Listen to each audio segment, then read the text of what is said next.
说起来，我和我这个侄子已经6、7年没见过面了。他高中时，我厌倦了他父母对我无休止的吸血，大闹一场后断亲，但奈何老家还有老母亲在，所以这亲断的藕断丝连。今年老母亲88大寿，老人家不知道哪根筋搭错了，非要两家人坐一起，消除隔阂。拗不过老母亲的规劝，我千里迢迢地赶回来，坐上了农村大席。本来气氛还挺好，弟媳却没话找话，偏要看我手机上女儿在国外的照片。翻看间，手机上蹦出了一条退休金到账的短信通知，她立马就炸了。啥？你1个月退休金15000？她夸张地叫着，举着手机给众人看。我滴乖乖，你这退休金可赶上好几个大学生了。不是，凭啥呀？这也太夸张了吧！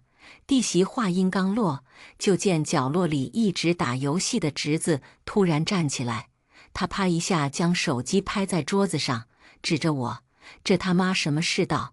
我们年轻人起早贪黑，累得跟狗似的，1月挣那仨瓜俩枣。你们这帮退休的老家伙，一天到晚屁事不干，却能拿这么多？没有我们年轻人，你们领个屁的退休金！吸我们年轻人的血，这钱你们拿着不烫手吗？”他从座位上下来，手指狠狠地敲着我面前的桌子。姑，你说，你自己说，这公平吗？他破防的样子让我心里忍不住想笑。公不公平我不知道，我只知道我兢兢业业工作30余年，每月按时缴纳社保，从不偷税漏税。我现在拿的都是我应得的。姐呀，姐，别在意，豪喝多了，耍酒疯呢。弟弟赶紧站起来，用身体挡在我和侄子中间。姐，你不知道，豪这孩子心里苦啊，毕业到现在换了7、8份工作了，没一个能干长的。这上个星期又刚辞职，还没找到新工作，不是他不想好好干，实在是活多工资低，没法干。我面上点着头，心里却忍不住腹诽，谁不想找活少工资高的工作？但不付出就想有收获，可能吗？年纪轻轻不吃苦，遇到事情就破防，这侄子前途堪忧啊！但我什么也没说，只能借着切蛋糕的借口转移了话题。大席上的这段小插曲很快被欢声笑语淹没过去。席散，我又单独陪老母亲说了会话，便打算驱车离开。一转头，却见侄子站在大门口，贼眉鼠眼地盯着我看，那目光太熟悉了，和他那吸血鬼爹妈看我时如出一辙。我心下顿时一沉，只能在心里告诫自己，往后尽量少和他们有交集。只是没想到，第2天，侄子居然打包行李上门了。我看着侄子那鼓囊囊的行李都惊呆了。姑，我昨晚想了一夜，我决定不找工作了，我来给你当保姆。他进门就一屁股坐在我沙发上，喝着我递给他的水，大言不惭地说道：“你年纪大了，身边得有人伺候，工资我也不多要，你退休金的2/3给我就行。”他身后送他来的弟媳也跟着帮腔，就是与其去单位拿仨瓜俩枣给别人当牛马，不如伺候亲姑姑，姑姑给的还多。我大脑一时宕机，什么情况？且不说我身康体健，根本就不需要找保姆，即便找，我也只会去家政公司找专业的，而不是他这种眼高手低的大学生，还要我2/3的退休金。他一个毕业1年多，还是只能在2、3千工资里打滚的人，哪里来的底气敢开口跟我要这么多？是我太好欺负了吗？我忍着心里的冷笑，面上尽量平和。那个，好，姑姑谢谢你的好意，你可真是个孝顺孩子。但是姑姑身体挺好的，还不需要人照顾。你刚毕业才1年，需要多去社会历练，多磨合。我企图婉言谢绝，但是很显然，那母子俩并不打算将我的话当回事。哎呀，姑姑，你在单位大小也当了一辈子干部，怎么觉悟这么低呢？现在满社会都在提倡，要给年轻人创造更多的就业机会。你看你在家无所事事，还拿着这么高的退休金，你又花不完，怎么就不能给你侄子创造个就业机会？这样一来，你得到了照顾，我也找到了工作，还能给社会创造价值，三赢的局面呢。姑姑，侄子坐在沙发上，一边拿着牙签吃我果盘里剩下来的芒果丁，一边给我洗脑。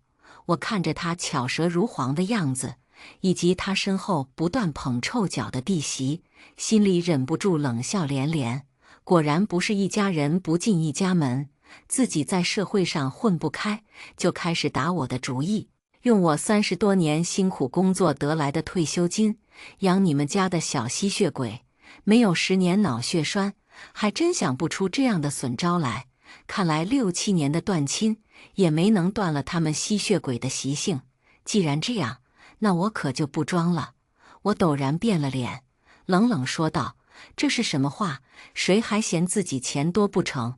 我就一个小老太太，我过好自己的，不给国家和社会添乱，就很好了。倒是你，年纪轻轻，不去社会上摸爬滚打历练自己，整天想歪门邪道。怎么说话呢？啥叫歪门邪道？当保姆就叫歪门邪道了。”弟媳赵琴琴一听我批评她儿子，立马不乐意了。她偷换概念，反唇相讥，嗓门高的和放炮一样。别以为我不知道，你这几年在外面还资助着几个孩子上学，我就搞不明白了，都是往外花钱，你干嘛不花在你亲侄子身上呢？你亲侄子还能给你养老送终，你资助的那些人最后能得到什么？再说豪豪也不是白拿你钱，他还能照顾你，平时修个水管，换个灯泡，他都能给你干了，多省事啊！我冷笑着，大可不必，这些物业管家都会干，而且是免费的。你赵琴琴吃了瘪，半天说不出话。我走到门口，将门大开，你们走吧，我就不留你们吃饭了。侄子从沙发上站起来，吃完芒果丁的牙签噙在嘴里嚼来嚼去，他踱不到我跟前。姑，你真不需要人照顾？不需要。好，好。侄子挑了挑眉，妈，既然姑姑她老人家身体这么好，不需要人照顾，那咱就走吧。他拎起行李，催促他妈。临出门，他又看了我一眼，姑，说话可别太满。我到底是上了年纪，居然没听出当时侄子话语里的威胁意味。直到1周后，我像往常一样去瑜伽馆，在一条人少的小巷子里，一辆飞驰而来的摩托车直直向我撞来，连个人影都没看清，我就被撞晕了。我在疼痛中迷迷糊糊醒来，耳边是侄子和赵琴琴母子俩交头接耳的声音：“这么长时间了还没醒，你不会把他撞死了吧？”不可能，医生都说了没生命危险。再说，我掌握着力道呢，怎么可能把他撞死？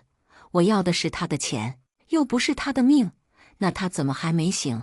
不经撞背，一把老骨头，这下他可需要人照顾了吧？哼，我看他一会醒过来，还拿什么理由拒绝咱？那一刻，寒意排山倒海，裹挟着恐惧，蔓延至四肢百骸。鲁俊豪，我亲侄子，居然为了退休金开车撞我，这是多么歹毒的心肠！我不由得倒吸了一口冷气。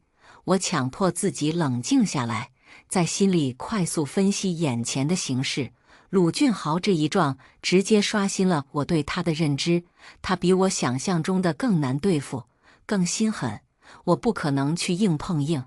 我这一把老骨头，被撞这一次，估计没半个月下不了床。如果这次他不能得逞，依着他的性子，他必定会故技重施。他刚刚说不会把我搞死，但没说不会把我搞残，那是我更无法接受的。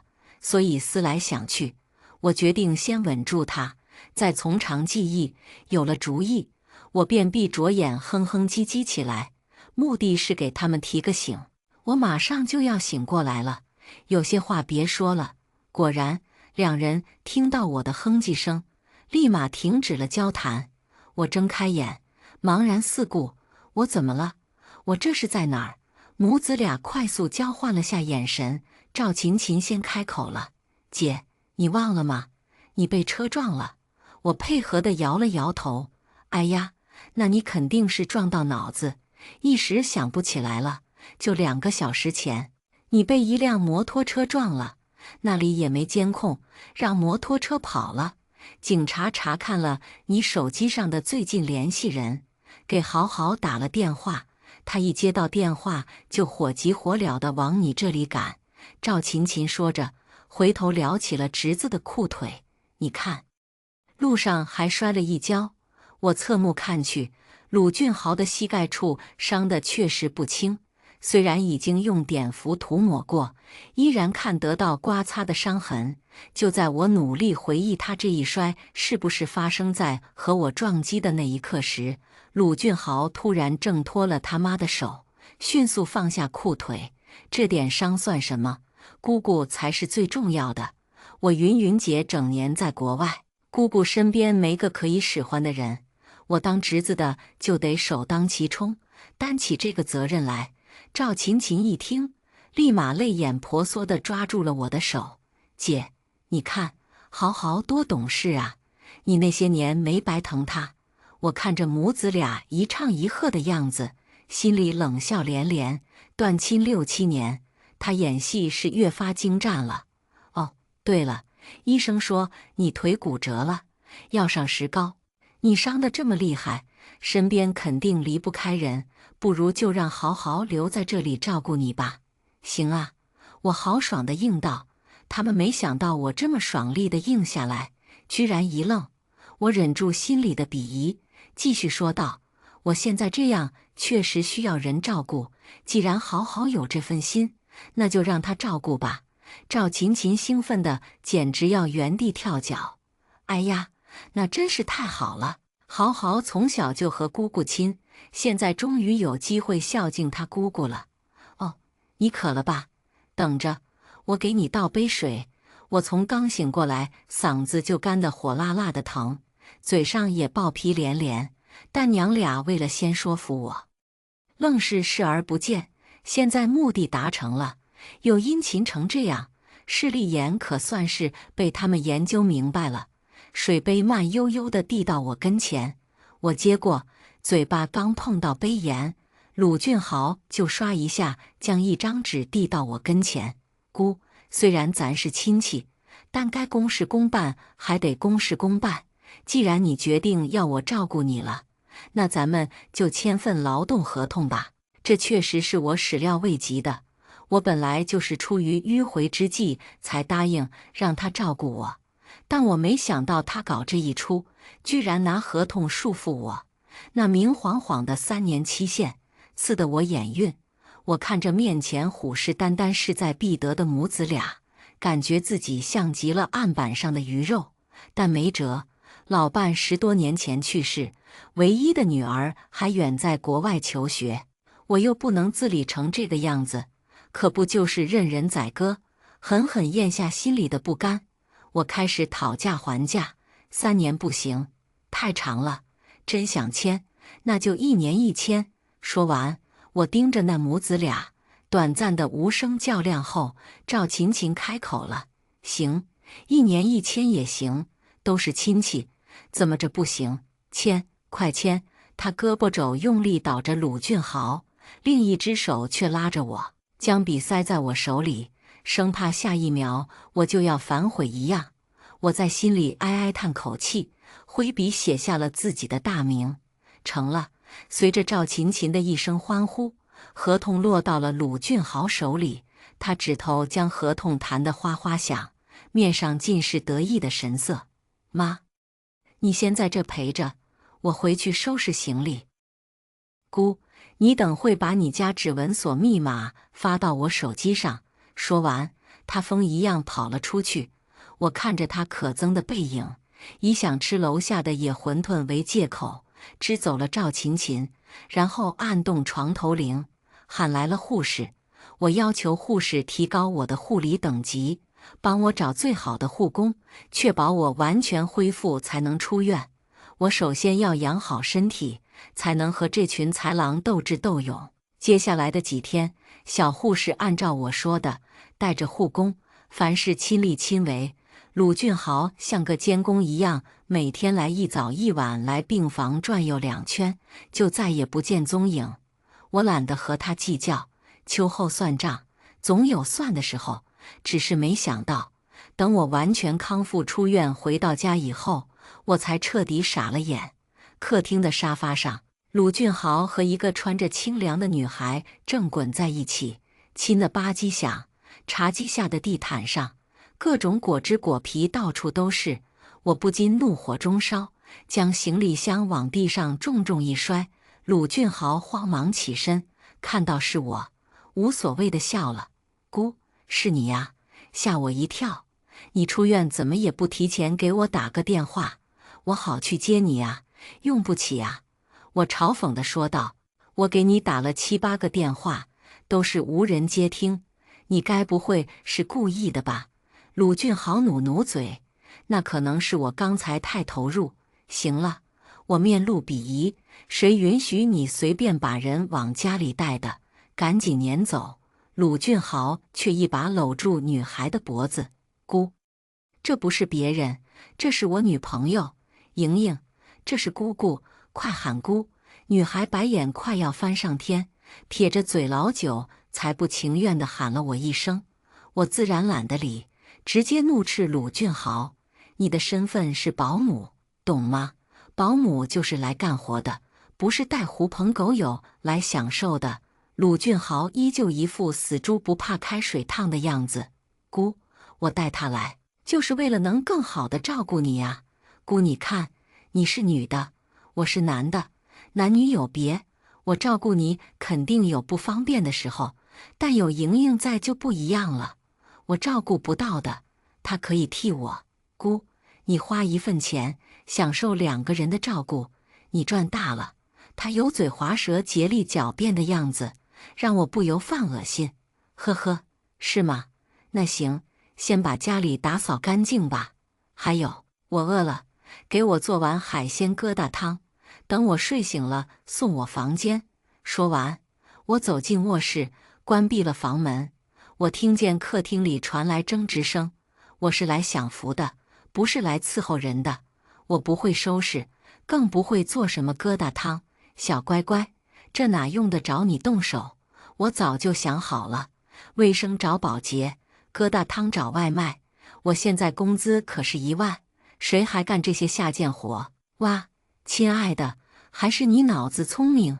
但是咱们这样糊弄他，他以后不给咱签了咋办？咱们不还是没钱吗？也是，他可不是个善茬，当年和我爸妈闹架可凶了。哼！我一看他那面相就知道他不是好人。你看他刚才对我那态度，要不是看你面子，我早撕他了。老女人，好了，小宝贝，你就看在钱的面子上先忍忍，等我想到拿到他大部分钱的方法，看谁还忍他。哎，我倒是有个办法，就是不知道你肯不肯用。什么？我竖起耳朵想使劲听清楚，但那2人却突然窃窃私语起来。稍后，电话声、门铃声以及窸窸窣窣打扫卫生的声音。过了好久，大约是外卖到了，鲁俊豪敲响了我的门：“姑，你疙瘩汤做好了，你起来喝吧。”我心里讥笑着，隔门回应他：“我突然困了，不喝了。”话音刚落，就听到门外女孩不善的声音：“什么态度嘛？老女人就是难伺候，不吃倒外面喂狗。”嘘，门再一次被敲响。那姑姑，你好好休息，我和莹莹出去一趟，你有事给我打电话。说完，2人又一阵窃窃私语。我还听到那个叫莹莹的女孩还拨通了电话，马上道：“你收拾好等着。”重重的关门声后，家里重新归于寂静。我抚了抚一颗七上八下的心，决定先睡一觉，将窗帘拉得严严实实。我仰躺在床上，很快进入梦乡。迷迷糊糊中，却见一个猥琐的身影推开了我的房门。我吓得惊坐而起，伴随着我的尖叫声，什么东西咣当一声掉在地上，发出清脆的碎裂声。啊！烫死我了！紧接着是惨烈的男人声音。我手忙脚乱地扯开窗帘，一个陌生的、穿着围裙的、5大3粗的老男人出现在我眼前。他胸前和手上全被泼了粥，正疼得转圈圈。听到动静的鲁俊豪和女孩冲进来：“哎呀，爸，你怎么弄成这样？快用冷水冲冲！”他一边焦急地喊着，一边拉着那男人就往洗手间冲。我恶狠狠地瞪着鲁俊豪：“你又在搞什么鬼？”鲁俊豪却嬉皮笑脸：“姑，你别生气，姑，都怪我，没提前跟你说，这是莹莹的爸爸，干过好几十年的厨师。我和莹莹做饭都不好吃，也不大会做家务。我俩怕你对我们不满意，所以喊了他爸过来，帮你做饭，收拾家务。不过你放心，姑，不用你另外给他发工资，都算我的。”我冷冷地看着他：“就这，鬼才信！就这呀？”鲁俊豪嘴还挺硬：“姑，你看我为了你多煞费苦心，人家莹莹爸一来就赶紧给你煮粥，熬了1个多小时呢，可惜了，全都洒地上了。姑你等着，我先把地拖干净。”他说着去阳台拿抹布。那一刻，我脑海里突然就想起了他和那个女孩在客厅窃窃私语的那些话来。等我想到拿到他大部分钱的方法，看谁还忍他。哎，我倒是有个办法，就是不知道你肯不肯用。难道这就是那女孩口中的办法？我隐隐猜到了他们的意图，一个疯狂的反击计划也在我脑海中生成了雏形。正思量间，老头从洗手间出来，他胳膊上抹了一层厚厚的药膏，看不出伤势。他姑，刚才吓着你了吧？没事，汤洒了就洒了，你不用自责，我马上再去给你做一碗。我看着眼前对我一脸献媚的老头，心里冷笑连连。行吧，既然是颗棋子，谁用不是用。借着这次小摩擦的契机，我请他们吃了顿饭。我特意挑选了一家离家较远的豪华酒店，并单独开了个包厢。包厢内 KTV 等娱乐设施一应俱全。鲁俊豪半醉半酣，口中嘟囔：“姑，你原来生活水平这么高啊！早知道你过得这么好，当初就该阻止我爸妈和你断亲，这样我就能早点来投奔你了。这有钱人的生活就是好啊！”我扯了扯嘴角，心中冷笑连连。那就好好享受你们最后的狂欢吧。手机突然震动了下，我拿起查看，是一个陌生的号码发过来的信息：“卢女士，您要的全屋监控已经施工完毕，这是账号和密码。您在应用市场搜索安装后，即可实时查看监控情况。”我快速安装好了，点进监控画面的那一刻，我满意的笑了。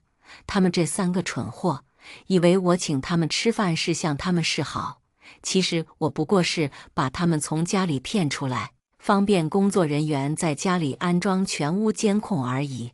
我要亲眼看看他们在我眼皮子底下能玩出什么花样来。果然，当天晚上我就听到了3人在开小会。爸，你主动点呐，去讨好他呀。对呀，叔，你别怂啊。怎么感觉你一看见他就害怕？确实害怕呀，他自带气场。哎呀，爸，不就是个女人，还是个老女人，你怕什么？拿出你以前在农村爬寡妇家强的气势来呀！他可跟农村那些寡妇不一样。哎，那实在不行，我们给上点高科技，反正咱们的目的是把他睡了，抓他把柄当筹码。什么高科技？我这2天特意观察他了，他睡觉喜欢点助眠香薰。你看，这是我从网上找的，这家可以定制他用的这种香薰，关键是里面可以任意添加东西，你懂了吗？我拉开床头柜的抽屉，那里明显的空出了一盒香薰的位置，后背冷汗涔涔。我懂了，他们果然和我猜想的一模一样，这帮混蛋居然为了一己私欲，对我这种老太太用这种下三滥的手段。我双手狠狠掐着大腿，努力平复着自己的情绪。好，既然你们要来，那就来吧，我会让你们尝到偷鸡不成蚀把米的滋味。我利用监控的放大功能，找到了刘莹联系的那家香薰定制店铺。我佯装顾客，询问客服定制香薰周期大概多久。对方回复我，按照现在的排单，至少要1周以上。1周，这个时间应该足够了。我在心里默默地盘算着。刘莹定制的香薰终于到货了，一共有4枚，外观大小和我的几乎一模一样。通过监控，我看到刘莹趁着我去洗手间的功夫，跑进卧室偷换了我的香薰。他们信誓旦旦地说，今晚就让我和刘老头入洞房。为此，2人难得没出去鬼混，帮着刘老头张罗了一桌子丰盛的晚饭。我在监控里听到他们的窃窃私语：叔，我来干，你省着点力气晚上用。爸，今天你那是最重要。还有，别忘了录像。我心里冷笑着，将床铺铺得更柔软了些。饭菜上桌，鲁俊豪殷勤的几乎要搀扶着我入座。只不过我刚坐下，门外响起了敲门声。门开，外面站着2位警察。你们谁报的警？是我。我在另外3人的惊恐的目光下站了起来。我丢了一串价值2万元的珠宝和1万块钱现金，我怀疑是他们2个偷的。我手指向了鲁俊豪和刘莹，话音刚落，就见3人不约而同地松了口气，脸上的惊恐之色也消失殆尽。姑，这可不兴胡说，我和莹莹怎么会做这种事情？鲁俊豪站起来反驳：“就是啊，怎么能随口诬陷人？你有证据吗？”刘莹也随声附和：“而且这屋里除了你还有3个人呢，你凭什么光指认我俩？”我冷笑着看着他们：“我亲眼看到你们2个偷摸进我卧室好几次，这算不算证据？”没给他们反驳的机会，我转身面向警察：“警察同志，我确定是他们2个偷的，请你们一定要帮我追回赃物。”一个小警察清了清嗓子：“那麻烦2位跟我们回局里配合一下调查吧。”说完，他们就不由分说地将鲁俊豪和刘莹带走了。鲁俊豪惊慌失措，试图反抗：“不是，你们警察也不能随便抓人啊。”而刘莹却相对镇定许多，她恶狠狠地瞪了我一眼，然后转身对刘老头：“爸，你别担心，我们没偷就是没偷，去了警察局也不怕。爸，你别忘了，别忘了。”他脸憋得通红，想说又不敢说出口的那种焦急，让他不由得直跺脚。我冷冷地看着，心里发出嘲弄一笑：“放心，怎么会忘呢？就算他忘了，我都会帮他记起来。今天这栋房，他不入也得入。”警察一行人进了电梯，我回到屋里，看着坐在桌旁惊魂未定的刘老头，不由得微微一笑：“孩子们犯的错，跟咱们大人没关系。来，刘老弟，咱们继续吃。你们忙活一下午做好的，可不能浪费了。”说着，我装模作样的给刘老头夹菜、倒酒。突然，我手一顿，身子一僵，就哎呦哎呦的叫唤起来：“刘老弟，快快来扶扶我！”刘老头赶紧站起身，夹着我往沙发上走。“咋的了？”我指着后背：“老毛病了，脊椎不好，刚才给你夹菜，不小心抻着了。那要不要紧？需要去医院吗？不用，老毛病了，医院治不好。我说着，拉开茶几下的抽屉，翻找了几下，坏了，我的药膏贴用完了。我看着刘老头，老弟呀，能不能麻烦你跑一趟？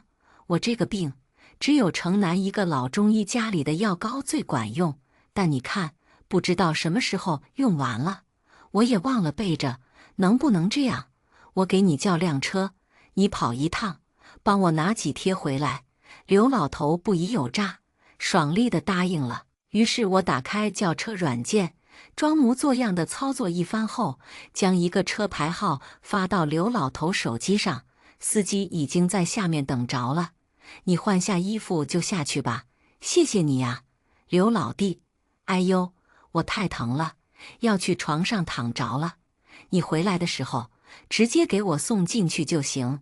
说到这句话的时候，我特意留意了下他的微表情，嘴角微微上扬，这应该是在掩饰着内心即将的得逞的喜悦吧。我心里冷笑一声，转身回了屋。刘老头却徘徊在我卧室门口不肯走，他站在那里，借着整理衣服为借口，余光不断地向我这边瞟。我心中一动，瞬间明了，于是我起身，当着他的面点燃了早就摆放在床头柜上的香薰。刘老头整理衣服的动作终于停止了。他姑，那我走了呀。我快去快去，你好好躺着。我没应声，因为我正憋着气，避免自己吸入香薰的气味。等听到门落锁的声音，我迅速从床上爬起来，走到阳台，大口呼吸。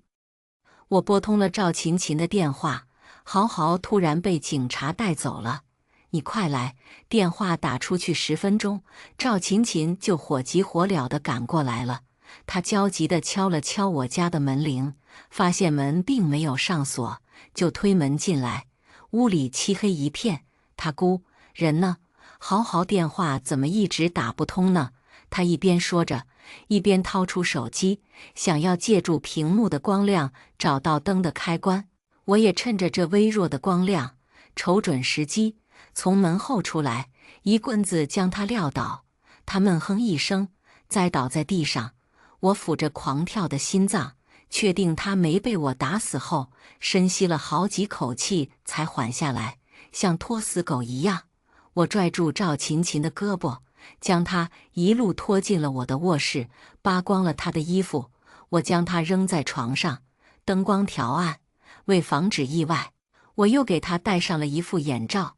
随后，我打开手机，发了条信息：我这边完事了，可以把老头送回来了。对方回复：收到，10分钟到达。10分钟已经足够赵琴琴吸入过量的香薰，陷入昏迷了。然后我走到阳台，找了个隐秘的地方猫起来。很快，门口传来开锁的声音，刘老头进来，径直走到我卧室门口。他姑，膏药贴我给你拿来了，声音里带着试探。他姑，你睡着了吗？那我进去了呀。卧室门被推开，老头的脚步声响起，随后我就听见他急不可耐的声音：老子伺候你这么多天，今天可算是能摸着抱着了，快让老子尝尝，你这拿高退休金的女人，和俺们村里寡妇有啥不一样？我蹑手蹑脚地出去，透过门缝，用手机录下了这一幕。随后，我走到楼梯间，将视频发到了弟弟手机上。你快从工地上滚回来看看吧，你老婆和你亲家公滚一块了。刚发完信息，就听见电梯门开的声音。我侧目，是鲁俊豪和刘莹回来了。那个老女人真可恶，敢这么冤枉我们，一定不能轻饶了她。那肯定的，也不知道我爸听没听懂我的话，按照计划进行了没？没事，一次不成，还有下一次。咦，门怎么开着？嘘，卧室有动静，不会吧？我爸真成了。两人迅疾地冲到屋里，不一会就听到里面传来了尖叫声。怎么是我妈？这他妈的怎么回事？弟弟一路狂飙，200码的速度，直接从邻市的工地飞到了我家。平方不大的卧室瞬间成了硝烟弥漫的战场。我爸挥舞着拳头要打刘老头，原本刘莹和鲁俊豪还在劝架，结果不知道哪句话触了眉头，两人也加入了混战。然而如此混乱的场面下，赵琴琴依旧昏迷不醒。看样子刘莹在香薰里下的料不少，我忍不住打了个寒战，不敢想象如果是我，境遇该有多糟。我沉着脸拨通了报警电话，双方各执一词，吵得不可开交。弟弟愤怒地指控刘老头强奸，刘莹一心要护着自己的父亲，坚称两人是自愿的。鲁俊豪，你自己说，他们是不是自愿的？鲁俊豪看看刘莹，又看看自己的爹，半天开不了口。不能说呀，怎么说？当着警察的面说了就是自爆，连自己也逃脱不了干系。三个人心怀鬼胎的样子可笑极了，现场陷入僵局。直到警察注意到了昏迷的赵琴琴，她为什么还不醒？有点不对劲。我趁机指了指已经熄灭的香薰，警察同志，我觉得这个东西你们可以回去检查下。我对香薰还算有点研究，但这个味道很奇怪，像是被添加了什么东西。这个应该不是我经常用的，我怀疑被人调了包。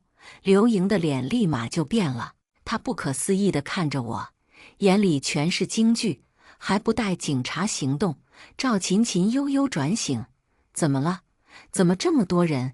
没等她看清眼前的形势，愤怒的弟弟已经大步上前揪住了她的头发，他将她的脸蛮力地往手机上按。怎么了？瞪大你的狗眼看看，你他妈干的好事！妈的，老子在外面拼死拼活，你背着我偷人！看清了手机上录像的赵琴琴吓哭了。啊，老公，老公，不是，我不知道，这到底是怎么回事啊？她抱着脑袋，努力的想要回想，但警察没给她机会，大手一挥，一行人全部被带去警局调查，包括那半截香薰。看着他们一行人被带走，我嘴角噙起了一抹笑，都是我做的。那个小警察是我同事家的儿子，他和我女儿从小一块长大，两家关系一直很铁。那三个人自以为聪明绝顶，策划的天衣无缝，却不知我早就通过监控掌握了他们的一切计划。那天他们大张旗鼓张罗饭菜，准备晚上实施计划的时候，我借口丢了项链和现金，让小警察将鲁俊豪和刘莹带去调查，支开了那两人。我又借口自己颈椎犯病，让刘老头帮我去拿膏药。他不知道，他坐的那辆顺风车也是我早就安排好的。我让出租车司机在没接到我指令的情况下，尽量多绕圈子，拖延时间，这样我就有足够的时间来准备应对接下来的事情了。刘老头一走，我就拨打了赵琴琴的电话，告诉她豪豪被警察抓走了。赵琴琴肯定会第一时间拨打鲁俊豪的电话，但她想不到的是，我已经暗地里知会了小警察，限制了两人拨打接听电话。我想了很多办法，怎样把赵琴琴弄晕拖到床上，但犯法的事情不能做，所以最后直接简单粗暴。我用棍子敲晕了她，非常时刻，非常手段，她不遭殃，以后遭殃的就是我。至于那半截香薰，也是我故意让警察拿走的，因为那香薰里确实添加了违禁品，这是我从监控里知晓的。刘莹这个恶毒的女孩，为了让我陷入死一样的昏迷，方便他们计划实施，她从网上购买了违禁品，添加到了定制的香薰里。相信等检验结果出来，光是这一项就足够毁掉她一辈子了。至于鲁俊豪，我并没有向警察交出我全屋的监控录像，虽然我知道交出去，鲁俊豪也逃脱不了干系，但那种惩罚对他来说太轻了，他值得更坏的结局。我已经快给他准备好了。刘老头被批准逮捕，刘莹也被羁押起来。那半截香薰的鉴定报告已经出来了，里面的成为涉及到了国家管制药品品目。小警察透露，刘莹的罪行复杂，但一定会被判刑。弟弟和弟媳闹起了离婚，赵琴琴净身出户。我在事发的第2天，将家里的房子挂在了中介，降价抛售。我没通知鲁俊豪，但他在中介那里看到了。他气急败坏地回来找我理论，我连看都懒得看他一眼，直接将一沓照片扔在他面前。怎么，是想让我送你进去吗？鲁俊豪看到照片，脸色瞬间变得惨白。那一张张照片上都是他在昏暗的包厢里吸粉的样子，是我找人跟踪了半个月才拍到的。我是从什么时候开始怀疑他的呢？大概就是第1次在监控里听到刘莹说要往我香薰里加东西的时候。后来隔天，刘莹就带回来一包东西，神神秘秘地给鲁俊豪看，还说是自己费了好大劲才高价弄回来的。我活了大半辈子，以前上班的时候还配合过机关部门做禁毒宣传，所以那东西我一眼就认出来了。为了拿到确凿的证据，我花钱雇了人去跟踪鲁俊豪和刘莹，但没想到刘莹很谨慎，跟踪的人一次也没拍到过有用的东西。直到刘莹被抓后，在弟弟和弟媳闹离婚的那天，他终于拍到了鲁俊豪在包厢的这一幕。有点可惜，没拍到刘莹，不然又可以让他罪加一等。鲁俊豪看着一地的照片吓坏了，他抓着我的裤腿，一把鼻涕一把泪的求我饶了他。但我只是叹个气的功夫，他却突然站起身，一把攥住了我的手腕，生生将我腕间的镯子薅了下来，然后拔腿就跑。那是一只帝王绿的镯子，是我和老伴的定情信物，多少年我都不离身。我心急火燎地跑出去追，小区门口刺耳的刹车声震得我耳鸣。我猛地抬头，看见鲁俊豪的身子像被巨力抛出去的皮球，在空中画了个弧线后，重重地摔在了坚硬的地面上。沉闷的声响让人连心脏都跟着一颤，人群呼啦一下子围了上来，议论声、惊呼声此起彼伏。我没去看鲁俊豪被摔死的惨象，因为我的目光被旁边一棵树上的东西吸引住了。那是我的帝王玉手镯，它挂在枝丫上，泛着通透的绿光。手机响起，是女儿云云打来的。她问我：“妈，签证办好了吗？什么时候来？”很快，我回复道。